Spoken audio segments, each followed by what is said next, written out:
Hello, I'm Charles Kovess, Australasia's passion provocateur.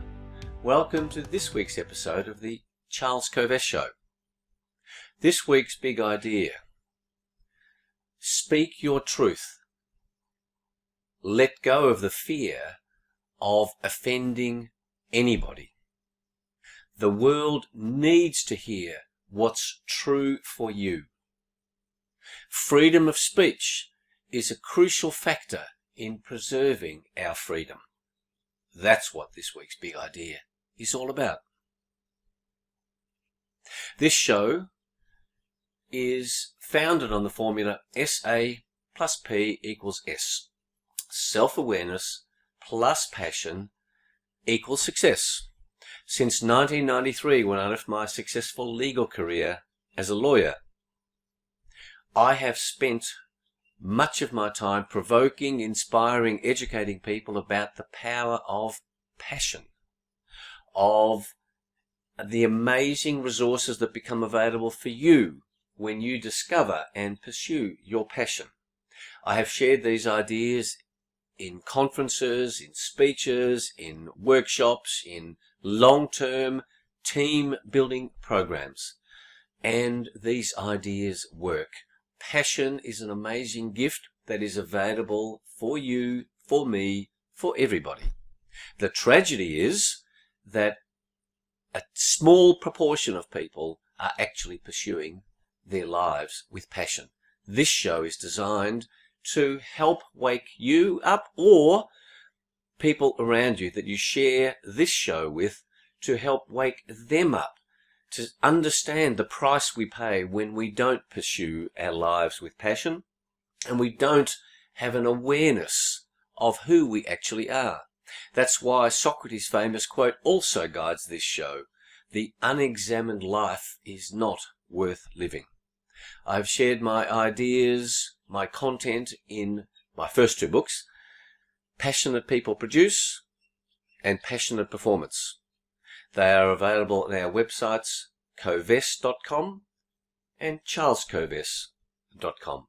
You can also subscribe to Passion Points to Ponder at either of the websites. You can see I'm wearing my red jacket. I continue to wear my red jacket. Red is the colour of passion, so when you see a bright red out there, think of passion, think of your passion, think of your children's passion. Are you going to give them the permission to pursue what they're passionate about? This show focuses on sharing one big idea so that you're not bombarded with a whole bunch of ideas. One idea a week, transform your life. And if it's of value to you, I'm delighted about that. If this show is of value to you, please share it. Please subscribe to the YouTube channel if you're watching it, to the podcast if you're listening. I share with you various ways to, if you like, infuse the big idea into your life. A joke, a quote, a song, a whole new way of looking at the lyrics of a song, a health tip, a spiritual tip. And definitely I do not aim to be politically correct. And I don't tell you to give away your addictions, because for regular viewers and listeners, you know I'm addicted to coffee. I love the stuff. I love coffee. In this show, we also subscribe to the view that we have a spiritual life. The human spirit is an amazing resource available to us. And my definition of passion is that it's a source of unlimited energy that comes from your soul, your spirit, your heart. Use this resource. So, what's happened in the past week since the previous episode? By the way, we've got to episode 30 in the Charles Kovess Show. We're making good progress. In the last week, well, it was a very special week because it was my birthday on the 14th of October. Thank you to all of you who sent me messages on Facebook, on LinkedIn, various ways. I had a wonderful day on Wednesday celebrating my birth back in the year of the dragon. For those of you who follow the 12 Chinese years, I'm a dragon. You'll have to guess which of the 12 years that's in. I honour Peter Credlin's work as a journalist on Sky News in putting pressure on the Victorian government on the obfuscation, the telling of lies that she has dug out. So much so that the hotel quarantine inquiry is sitting again on Tuesday and recalling witnesses. That is a great credit to Peter Credlin, who I have criticised in the past for lots of reasons. She is doing a magnificent job in holding the Daniel Andrews government to account. The Premier says I'm accountable, but it doesn't mean anything. Watch this space. It's very interesting as to what lies are being told about no one remembers who made the decision. I say BS to such a proposition. The Herald Sun yesterday published a full 2-page spread on the 50 big stuff-ups of this Daniel Andrews government. It was very instructive reading that summary. Well done to the Herald Sun for having the courage to come out and speak the truth, because this show is all about speaking the truth. I've also formed the view from research and conversations that probably 2/3 of Victoria's population are doing very well or okay. So politicians haven't lost any income. No public servant has lost any income. Doctors and the medical profession, they're all earning income. Infrastructure, trade unionists, they're all earning their income, all this construction that's going on. I reckon 2/3 of Victorians are doing all right. 1/3 are being hammered. And the issue that I put to any of you who think life is going on okay is you are ignoring the 1/3 of our population that is suffering badly. And that's particularly small to medium enterprises. It's to people who've saved money to buy a rental property, a commercial rental property, who can't get rental for it. It's time. I challenge you, 2/3, to be compassionate about the 1/3 who are absolutely being stuffed by the decisions of this Andrews government. And Andrews, of course, he goes, well, 2/3 will keep voting for me because they're doing all right. You know, they're going, well, I'm all right, Jack. Classic Australian line, isn't it? I'm all right, Jack. I say our society is suffering badly. And I spoke my truth last Sunday. My name was attached to an advertisement in the newspapers, to a letter. And it's also in today's newspaper, headed Victoria, Let's Be Open. I'm one of the signatories. I contributed money to support the publication of this letter to the Premier and this message to the people of Victoria. And let me just read. This is a whole litany of failures of the Andrews government and the lies that we're being told that no one could remember who made the decisions on quarantine.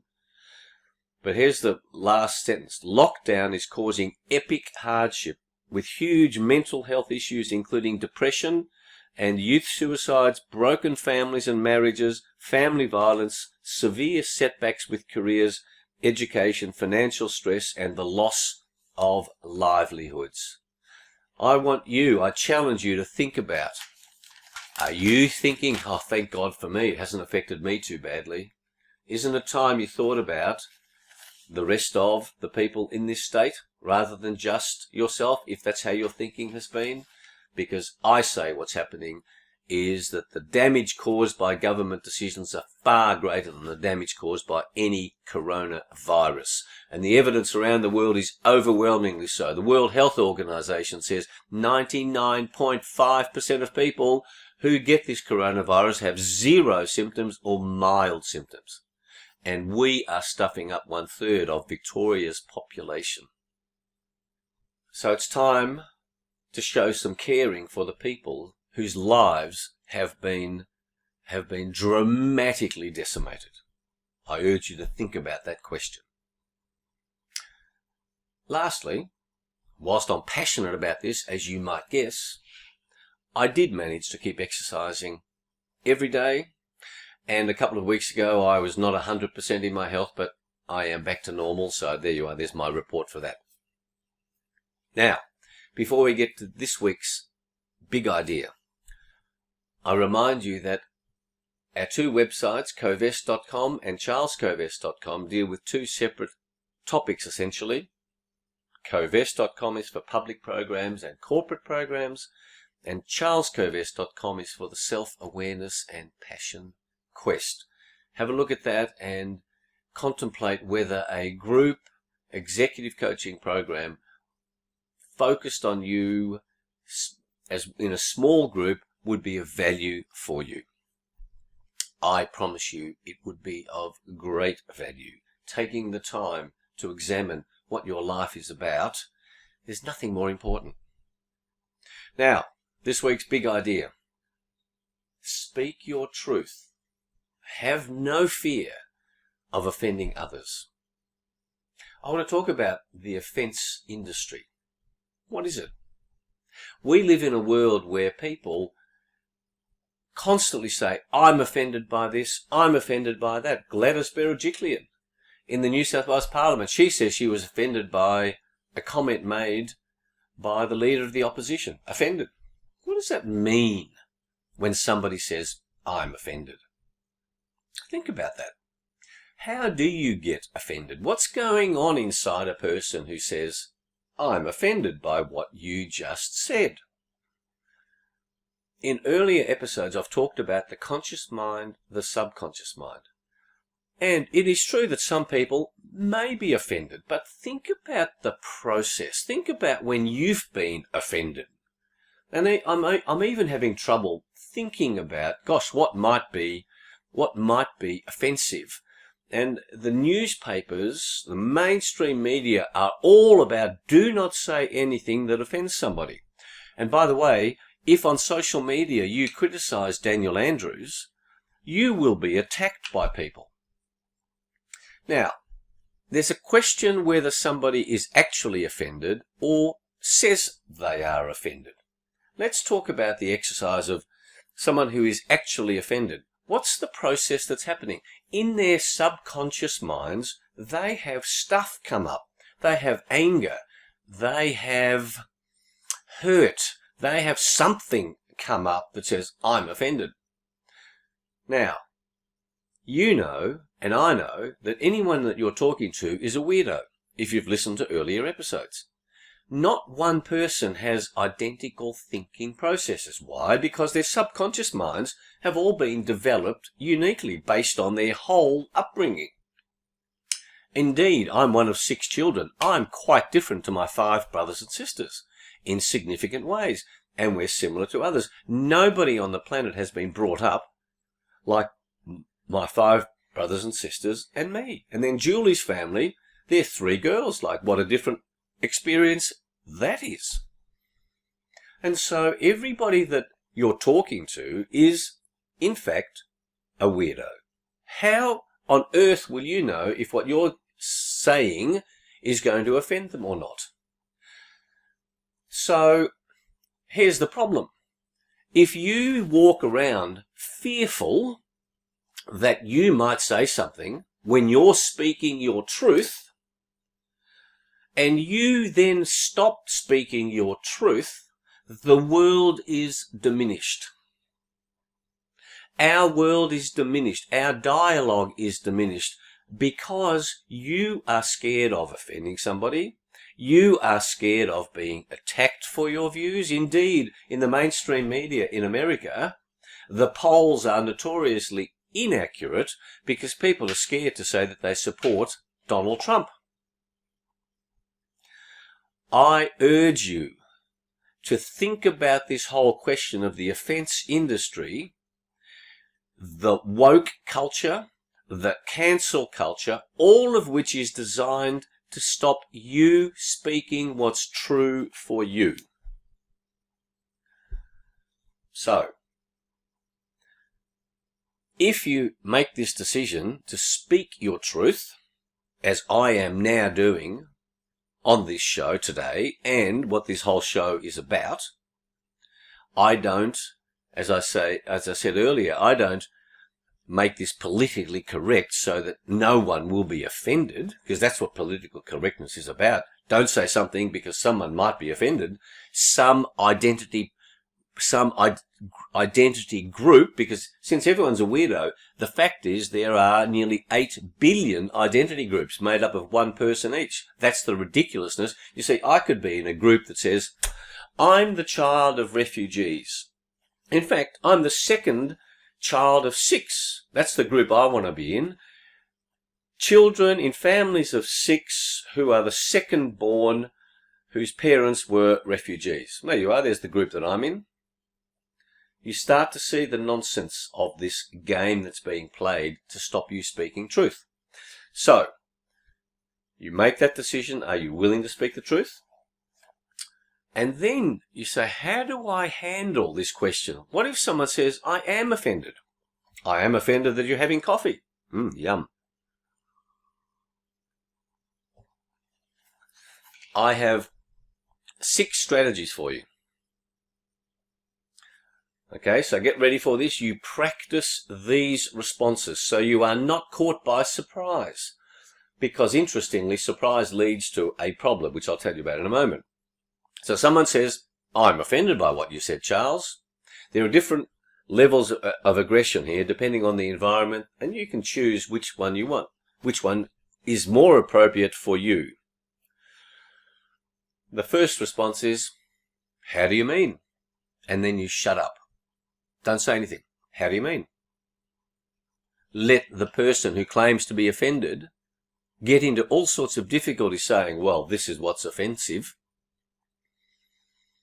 You can ask it as a genuine question. How do you mean? The second one, the second possible response. And someone says to you, I'm offended. Your response, and? The third response.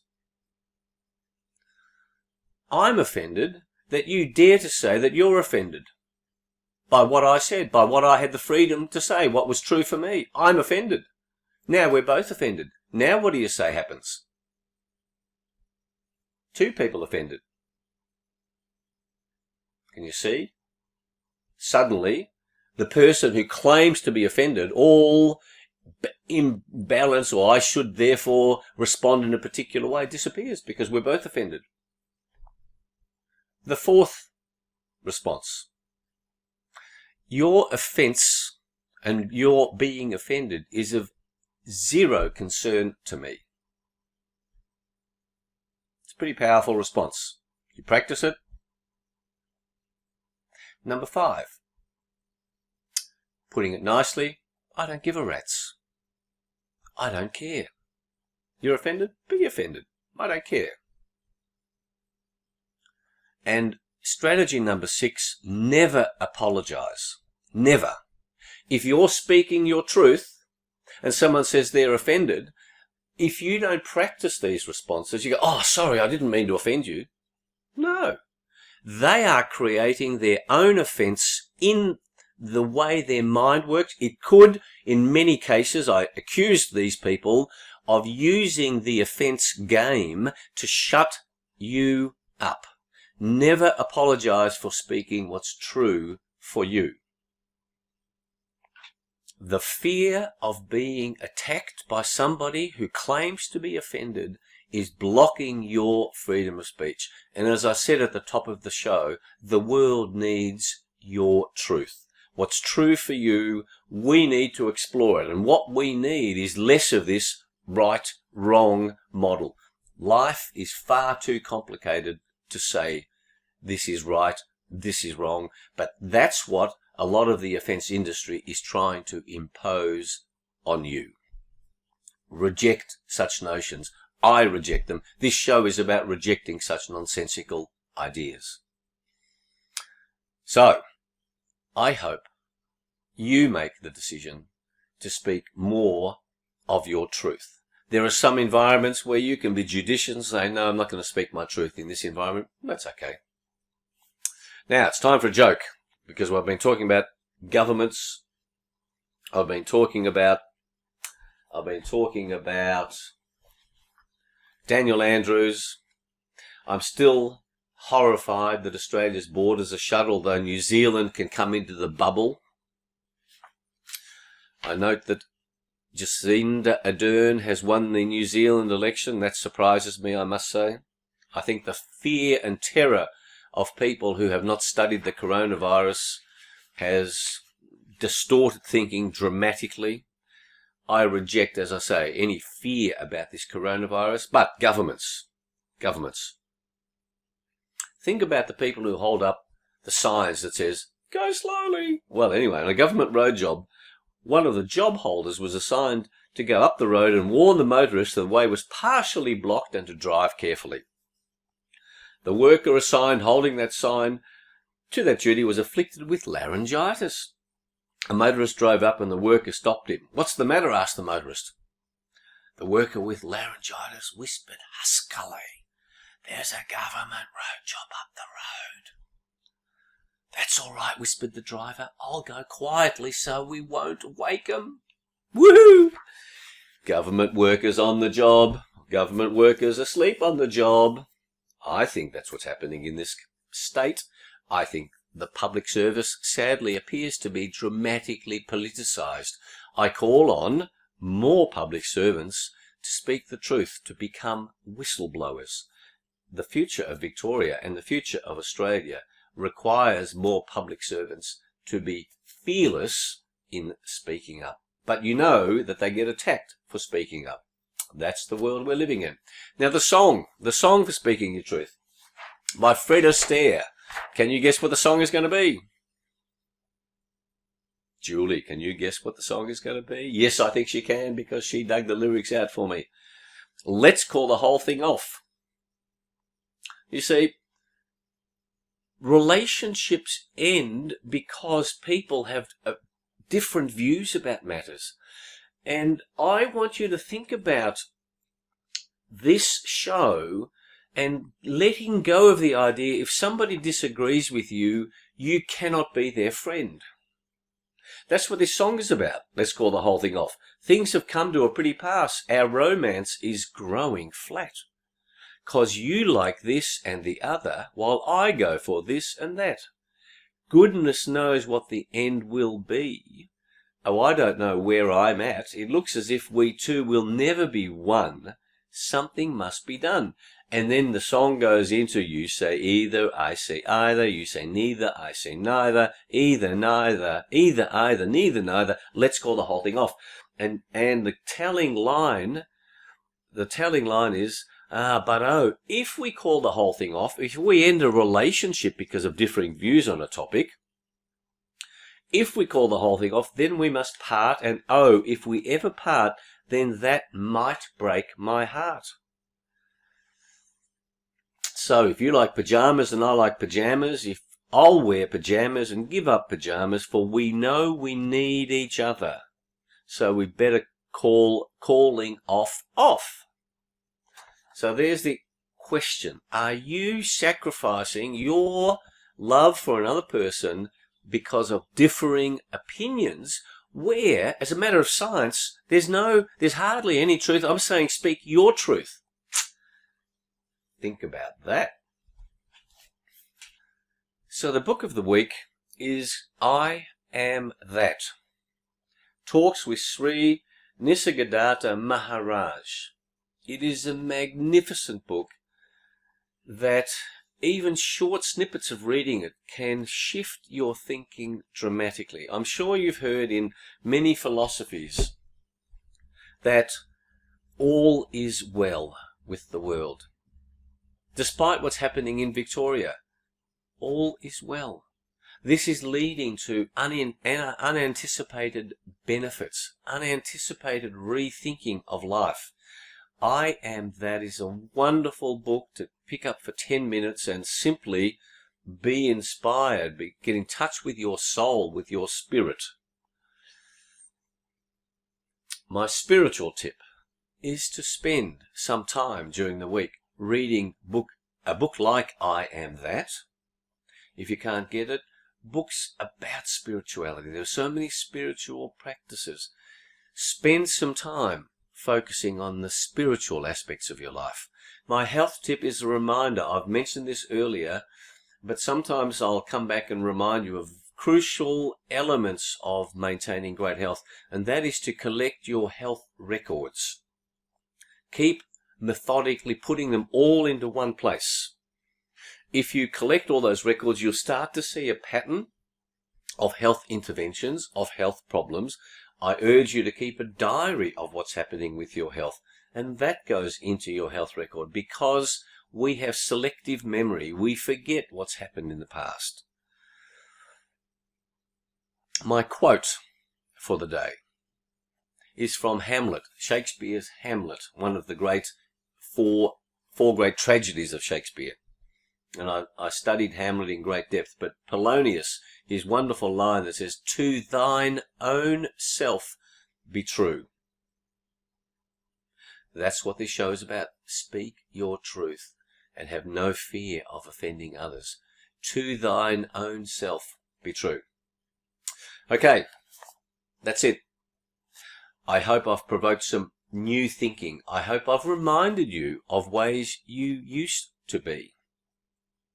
The aim of this program is to add value to your life. If you think that's what this show is doing, please share it. Please subscribe to the YouTube channel, to the podcast. Think about the resources I've shared with you. Think about your desire to speak the truth. Check out our websites, covest.com, charlescovest.com, and before we get together for next week's show, have a wonderful, challenging, inspiring, passion-filled, fun-filled week full of exercise and an ever-increasing awareness about who you are and about your health. And remember my definition of health based on the wonderful Hungarian word egészség, wholeness. Your health is the unique optimal balance for you of mental, physical, and spiritual elements. What is the optimal balance for you? May your week be getting closer to that optimal balance. Thanks for being with us on the show. I look forward to being with you next week.